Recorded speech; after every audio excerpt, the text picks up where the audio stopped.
वज़ीर-ए-आज़म के मुआविन ख़ुसूसी नदीम अफजल चंद ने ओहदे से इस्तीफ़ा दे दिया है। ज़राए के मुताबिक नदीम अफजल चंद वज़ीर-ए-आज़म के तर्जुमान की पोजीशन से भी मुस्ताफ़ी हो गए हैं।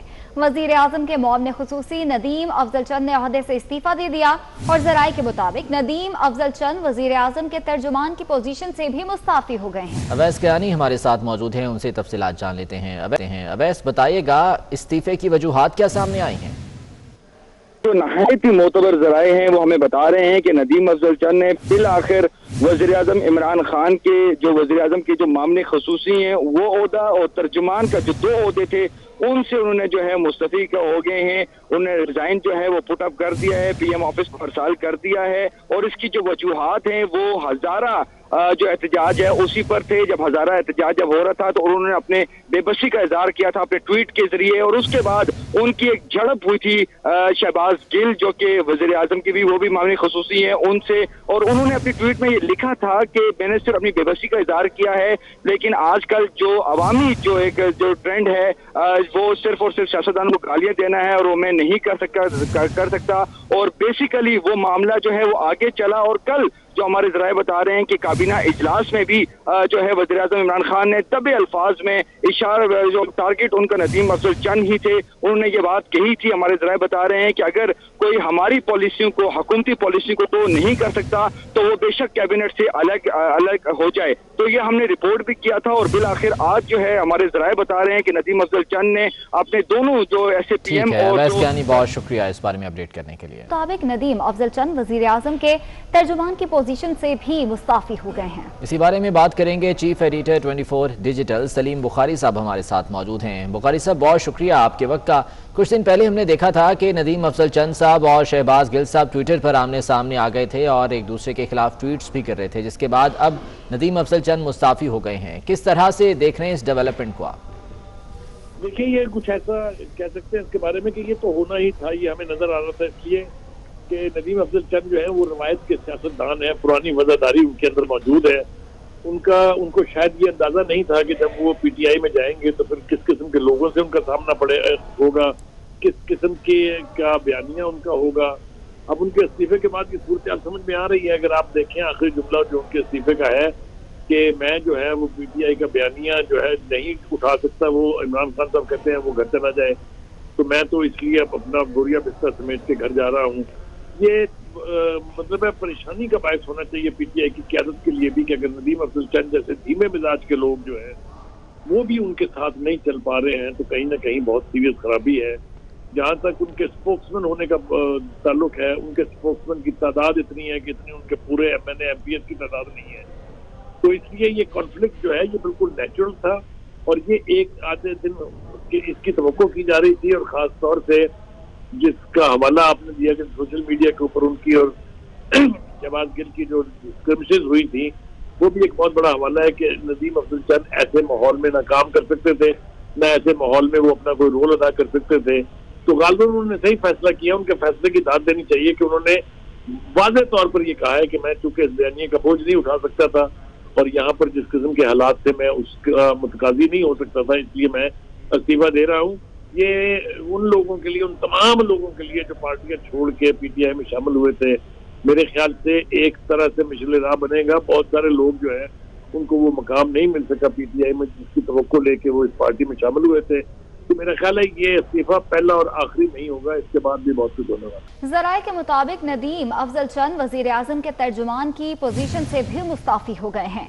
वज़ीर-ए-आज़म के मुआविन ख़ुसूसी नदीम अफजल चंद ने ओहदे से इस्तीफा दे दिया और ज़राए के मुताबिक नदीम अफजल चंद वज़ीर-ए-आज़म के तर्जुमान की पोजीशन से भी मुस्ताफी हो गए हैं। अवैस कियानी हमारे साथ मौजूद हैं, उनसे तफसीलात जान लेते हैं।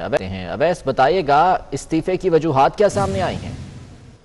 जो नहायत ही मोतबर जराए हैं वो हमें बता रहे हैं कि नदीम अफजल चंद ने फिल आखिर वज़ीर-ए-आज़म इमरान खान के जो वज़ीर-ए-आज़म के जो मामले खसूसी हैं वो ओहदा और तर्जुमान का जो 2 ओहदे थे उनसे उन्होंने जो है मुस्तफ़ी हो गए हैं। उन्होंने रिजाइन जो है वो पुट अप कर दिया है, पीएम ऑफिस को अरसाल कर दिया है और इसकी जो वजूहात हैं वो हजारा जो एहतजाज है उसी पर थे। जब हजारा एहतजाज जब हो रहा था तो उन्होंने अपने बेबसी का इजहार किया था अपने ट्वीट के जरिए, और उसके बाद उनकी एक झड़प हुई थी शहबाज गिल जो कि वजीर आजम की भी वो भी मामले खसूसी हैं उनसे, और उन्होंने अपनी ट्वीट में ये लिखा था कि मैंने सिर्फ अपनी बेबसी का इजहार किया है, लेकिन आजकल जो अवामी जो एक जो ट्रेंड है वो सिर्फ और सिर्फ सियासतदान को गालियां देना है और वो मैं नहीं कर सकता। और बेसिकली वो मामला जो है वो आगे चला, और कल जो हमारे जराए बता रहे हैं कि काबीना इजलास में भी जो है वज़ीर आज़म इमरान खान ने तबे अल्फाज में इशारा, जो टारगेट उनका नदीम अफजल चंद ही थे, उन्होंने ये बात कही थी। हमारे जराए बता रहे हैं कि अगर कोई हमारी पॉलिसियों को, हुकूमती पॉलिसी को तो नहीं कर सकता तो वो बेशक कैबिनेट से अलग हो जाए। तो ये हमने रिपोर्ट भी किया था, और बिल आखिर आज जो है हमारे जराए बता रहे हैं कि नदीम अफजल चंद ने अपने दोनों जो ऐसे PM और बहुत शुक्रिया इस बारे में अपडेट करने के लिए। मुताबिक नदीम अफजल चंद वजीर आजम के तर्जुमान की पोजीशन से भी मुस्ताफी हो गए हैं। इसी बारे में बात करेंगे। Chief editor 24 digital Salim Bukhari साहब हमारे साथ मौजूद हैं। बुखारी साहब, बहुत शुक्रिया आपके वक्त का। कुछ दिन पहले हमने देखा था कि नदीम अफजल चंद साहब और शहबाज गिल साहब ट्विटर पर आमने सामने आ गए थे और एक दूसरे के खिलाफ ट्वीट्स भी कर रहे थे, जिसके बाद अब नदीम अफजल चंद मुस्ताफी हो गए हैं। किस तरह से देख रहे हैं इस डेवलपमेंट को आप? देखिए, ये कुछ ऐसा कह सकते हैं इसके बारे में कि ये तो होना ही था, ये हमें नजर आ रहा था, इसलिए कि नदीम अफजल चंद जो है वो रवायत के सियासतदान है, पुरानी वफादारी उनके अंदर मौजूद है। उनको शायद ये अंदाजा नहीं था कि जब वो PTI में जाएंगे तो फिर किस किस्म के लोगों से उनका सामना होगा, किस किस्म के का बयानिया उनका होगा। अब उनके इस्तीफे के बाद की सूरत समझ में आ रही है। अगर आप देखें आखिरी जुमला जो उनके इस्तीफे का है कि मैं जो है वो PTI का बयानिया जो है नहीं उठा सकता, वो इमरान खान साहब कहते हैं वो घर चला जाए, तो मैं तो इसलिए अब अपना बोरिया बिस्तर समेट के घर जा रहा हूँ। ये मतलब है परेशानी का बायस होना चाहिए PTI की क़यादत के लिए भी कि अगर नदीम अफजल चंद जैसे धीमे मिजाज के लोग जो है वो भी उनके साथ नहीं चल पा रहे हैं तो कहीं ना कहीं बहुत सीरियस खराबी है। जहाँ तक उनके स्पोक्समैन होने का ताल्लुक है, उनके स्पोक्समैन की तादाद इतनी है कि इतनी उनके पूरे MNA MPs की तादाद नहीं है, तो इसलिए ये कॉन्फ्लिक्ट जो है ये बिल्कुल नेचुरल था।